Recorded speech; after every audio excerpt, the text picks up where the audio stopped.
بسم اللہ الرحمن الرحیم۔ السلام علیکم۔ نور اللہ آپ کی خدمت میں حاضر ہے۔ چھوٹا چھوکرا بدتمیز ہے، اسے شرم کرنی چاہیے۔ یہ کون سا چھوکرا ہے اور کس کو گالیاں پڑ رہی ہیں؟ ویسے تو مسرت جمشید چیمہ صاحبہ کو بھی ڈانٹ پٹ گئی ہے۔ یہ کیا کہانی ہے یہ تو میں آپ کو بتاؤں گا، لیکن آپ کو بتاؤں کہ پنجاب اسمبلی کا اجلاس بلا لیا گیا ہے۔ مخصوص نشستوں کا کیا بننے جا رہا ہے، کس کو کتنی نشستیں ملیں گی اور پی ٹی آئی کو نشستیں ملیں گی یا نہیں ملیں گی، اور بیرسٹر گوہر اور عمر ایوب سنی اتحاد کونسل میں شامل کیوں نہیں ہوئے ہیں۔ اس کے علاوہ آپ کو پتہ ہے کہ Bushra Bibi next stop Adiala, وہ اڈیالہ جانا چاہ رہی ہیں لیکن ان کو جانے کی اجازت نہیں مل رہی۔ انہیں بنی گالہ میں کیوں رکھا جا رہا ہے، اور چیف جسٹس کے خلاف تو مہم چل ہی رہی ہے جس میں کچھ بندے بھی پکڑے گئے ہیں۔ اصل معاملہ فوج کی بغاوت کی خبریں ہیں، وہ کیا ہیں، ان سب چیزوں پہ میں آپ کے ساتھ بات کروں گا۔ سب سے پہلے پنجاب کا آپ کو بتا دوں کہ پنجاب اسمبلی کا اجلاس کل بلا لیا گیا ہے۔ گورنر پنجاب بلیغ الرحمان صاحب نے وہ اجلاس بلا لیا ہے، اور اب دیکھتے ہیں کہ اسپیکر صاحب Sibtain Khan P T I کے ممبر جو تھے وہ اس پر کیا ری ایکشن دیتے ہیں۔ اچھا، ابھی تک مخصوص نشستوں کی جو اناؤنسمنٹ ہے وہ نہیں ہوئی ہے کہ کس پارٹی کو کتنی نشستیں ملیں گی۔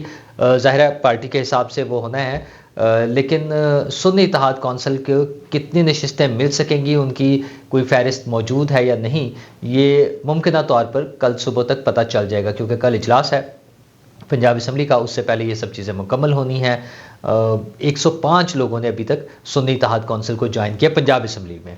اچھا، نمبر اچھا ایک بڑا گیپ ہے، 30+ میں لوگ ہیں جو غائب ہیں۔ کہاں غائب ہیں، کس وجہ سے ہیں، پلاننگ کے تحت ہیں، یا وہ نشستیں کم ہو جائیں گی، اور نشستیں ملیں گی بھی یا نہیں۔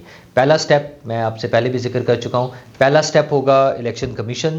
اگر الیکشن کمیشن نے یہ نشستیں انہیں نہ دیں تو حلف ہو جائے گا، ایک دفعہ ممبرز بن جائیں گے، پھر عدالتوں میں معاملات دیکھے جائیں گے اور یہ ایک لمبا پروسیس ہوگا۔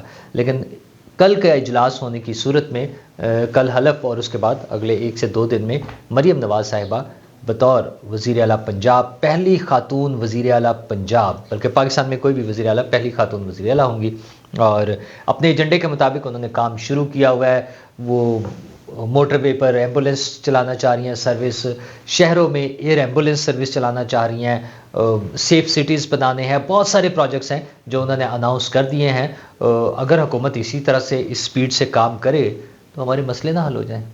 تو لیٹس وش گڈ لک کہ یہ ساری چیزیں جو ہیں ہمارے فائدے کے لیے ہیں۔ کوئی بھی حکومت ہو، جب وہ تعلیم، صحت، انفراسٹرکچر، ان سب چیزوں پر کام کرے تو ظاہر لوگوں کی بھلائی ہوگی، ملک کی ترقی ہوگی، اور اسی میں سب کا فائدہ ہے۔ لیکن یہ اس حکومت کو کوئی چلنے بھی دے گا یا نہیں، کیونکہ ابھی تو قومی اسمبلی کا بھی اجلاس ہونا ہے، وہ جس کے لیے 26 تاریخ آ رہی ہے۔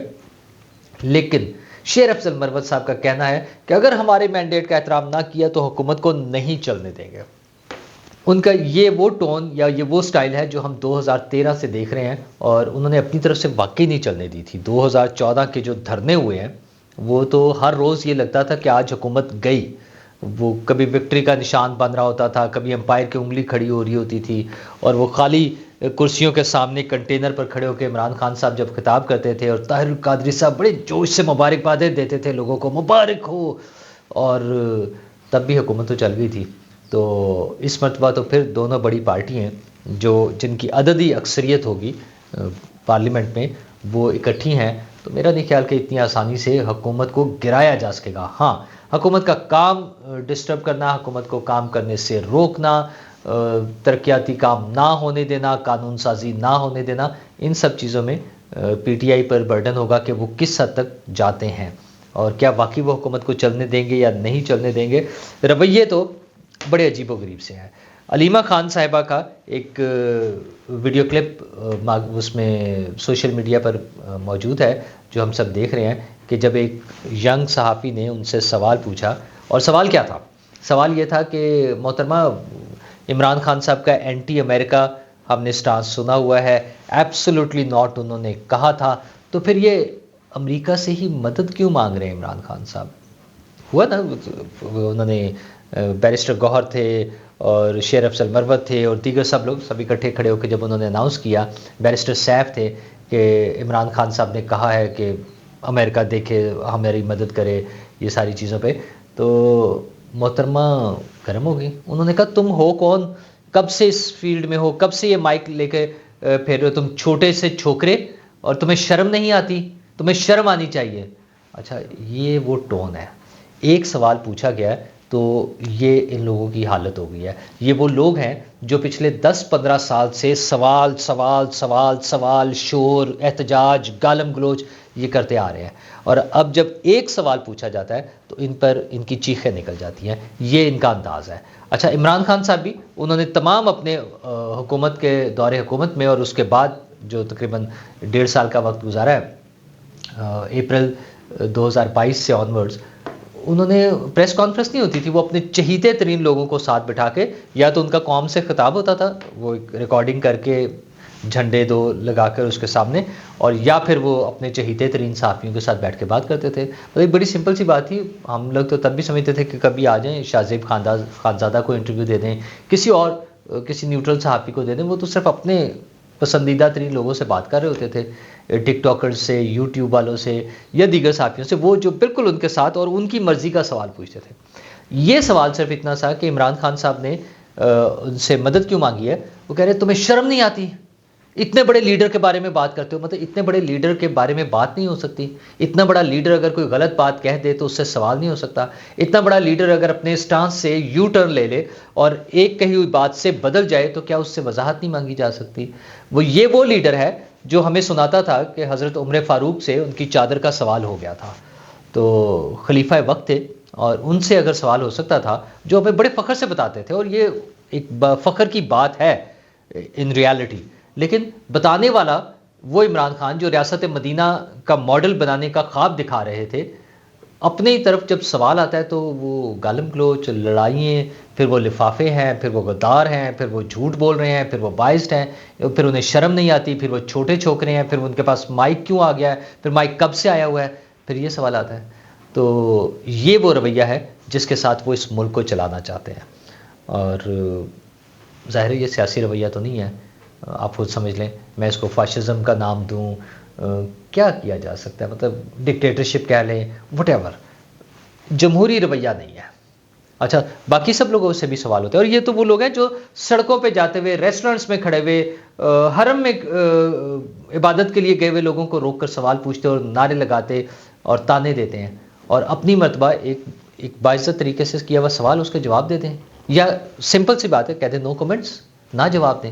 اگر آپ میں ہمت نہیں ہے جواب دینے کی, آپ کے پاس جواب نہیں ہے, تو آپ نو کمنٹس کہتے ہیں, نہ جواب دیں.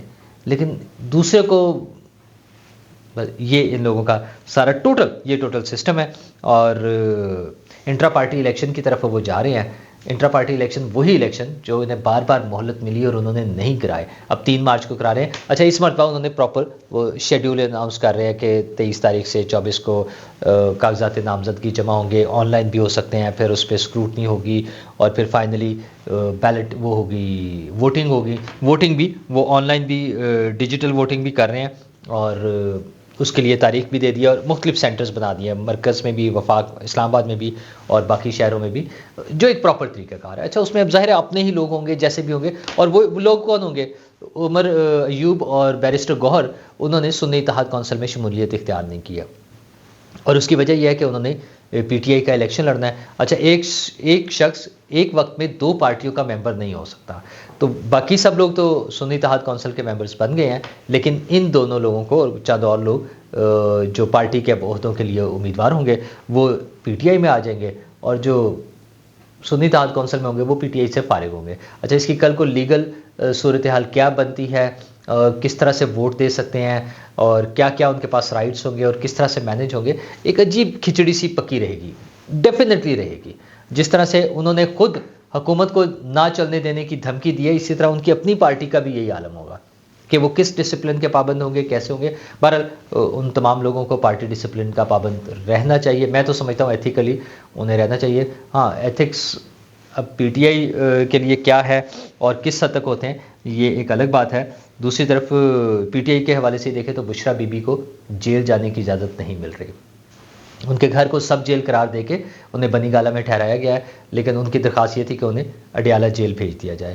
وہی اڈیالہ جس کے لیے نعرے لگاتے تھے, گانے گاتے تھے, نیکسٹ اسٹاپ اڈیالہ, تو اب وہ عمران خان صاحب تو وہاں ہیں، بشرا بی بی نے وہاں جانا ہے، لیکن جیل حکام نے کہا کہ ہمارے پاس سیکیورٹی کے مناسب انتظامات نہیں ہیں، تو بنی گالہ میں رہیں۔ اچھا اس میں اب انہیں پریشانی ہے کہ جناب انہیں زہر دیا جا رہا ہے، کوئی ایسی چیز دی جا رہی ہے، پہلے تو براہ راست زہر پر آ گئے تھے نا، اب سب سٹینڈرڈ کھانا ہو گیا جس سے ان کا گلا خراب ہو گیا۔ وہ مشال یوسف زئی بھی ٹویٹ کر رہی ہیں، تو نعیم پنجوتا صاحب تقریریں کر رہے ہیں، آ کر بیانات دے رہے ہیں کہ جناب کھانا بہت خراب ہے اور اس کی وجہ سے ان کی جان کو شدید خطرہ ہے، اور اگر کچھ ہو گیا تو نگران حکومت اور جیل انتظامیہ اور یہ سب لوگ ذمہ دار ہوں گے۔ اچھا اور یہ وہی مسئلہ ہے کہ دھمکیاں دیں، لوگوں میں نفرت پیدا کریں، جو وہ سرکاری افسران کے خلاف پہلے ہی کر رہے ہیں۔ ہر ضلع کے الگ الگ تصویریں لگا کے لوگوں کو دھمکیاں دی جا رہی ہیں اور عام لوگوں کو اکسایا جا رہا ہے جو ان کی پارٹی کے کارکن ہیں کہ جا کے ان کو مارو، ان کو نقصان پہنچاؤ، اور یہ پی ٹی آئی کے آفیشیل پیج سے ہو رہا ہے اور کوئی اس پہ کارروائی نہیں ہو رہی۔ مطلب چیف جسٹس کے خلاف جو مہم چل رہی ہے اس پہ ایکشن شروع ہوا ہے اور ایک صاحب کو گرفتار بھی کر لیا گیا ہے چیف جسٹس کے خلاف بے بنیاد اور نفرت انگیز مواد لگانے کے جرم میں، لیکن جو ایک پارٹی کے آفیشیل پیج سے ہو رہی ہے اناؤنسمنٹ، اس پہ کیا کارروائی ہو رہی ہے اس کا کوئی کچھ نہیں پتا، سب خاموش بیٹھے ہوئے ہیں۔ اچھا شاید ان کی بھی خواہش ہے کہ کوئی ہو، ذرا دھما چوکڑی مچے، کوئی ہنگامہ آرائی ہو، اور ان کے چاہنے والے اسی مہم میں جو چیف جسٹس کے خلاف چل رہی ہے شامل ہوئے جا رہے ہیں، اگرچہ اس میں دیگر جماعتیں بھی ہیں۔ میرا خیال میں تمام سٹیک ہولڈرز کو، تمام سیاسی اور دینی اور مذہبی جماعتوں کو بیٹھ کر سوچنا چاہیے۔ ظاہر دین ایک سینسٹیو ایشو ہے، اس پہ ہر آدمی سینسٹیو ہے، اس کے مطابق چلتے ہوئے چیزوں کو ان کے صحیح تناظر میں دیکھ کر اور میرٹس پہ فیصلے ہونے چاہیے۔ کوئی جذباتی نعروں سے، جذباتی فیصلوں سے ہم کوئی بھی بڑا نقصان کر سکتے ہیں، اور ہم نے اس سے پہلے کئی مرتبہ یہ کام کیا ہے۔ جذباتی نعروں پہ اور جذبات میں آ کر ہم نے اپنے ملک کا، اپنے لوگوں کا بڑا نقصان کیا ہے، تو اب تھوڑا سا احتیاط کر لینی چاہیے سب لوگوں کو۔ مطلب اس میں چیف جسٹس ہیں، اس میں حکومت ہے، اس میں دیگر ادارے ہیں، کورٹس ہیں، سیاسی جماعتیں ہیں، مذہبی جماعتیں ہیں، بڑے سمجھدار لوگ ہیں، انہیں بہت اچھی طرح پتہ ہے۔ اور مذہبی جماعتوں میں تو ہمارے ملک میں بڑے علماء موجود ہیں، مفتی تقی عثمانی صاحب، مفتی منیب صاحب اور دیگر بے شمار، مطلب جو دنیا کے ٹاپ علماء ہیں اس وقت، ہم اسلام کے حوالے سے، اپنے مذہب کے حوالے سے بات کریں تو وہ سب ہمارے ساتھ، ہمارے درمیان موجود ہیں۔ ہمیں ان سے رہنمائی لینی چاہیے، انہیں آگے آنا چاہیے اور لوگوں کو سمجھانا چاہیے کہ اصل مسئلہ کیا ہے اور اس کا سلوشن کیا ہے، بجائے اس کے کہ یہ سڑکوں پہ لوگوں کی لڑائیاں ہوں، اور جو اس کو بھڑکانا چاہ رہے ہیں، جو اس کو آگ کے طور پہ اور غلط استعمال کرنا چاہ رہے ہیں، ان سب کو روکنا چاہیے۔ ہمیں امید رکھنی چاہیے کہ چیزیں پرامن طریقے سے آگے چلیں اور ہم جو انتقال اقتدار کے مرحلے میں ہیں وہ مکمل ہو، اور جو بھی حکومت بنے وہ اپنے اناؤنسڈ ایجنڈاز کے مطابق، اپنے منشور کے مطابق، اپنے وعدوں اور دعووں کے مطابق میری، آپ کی اور اس ملک کی ترقی کے لیے کام کر سکیں۔ شکریہ۔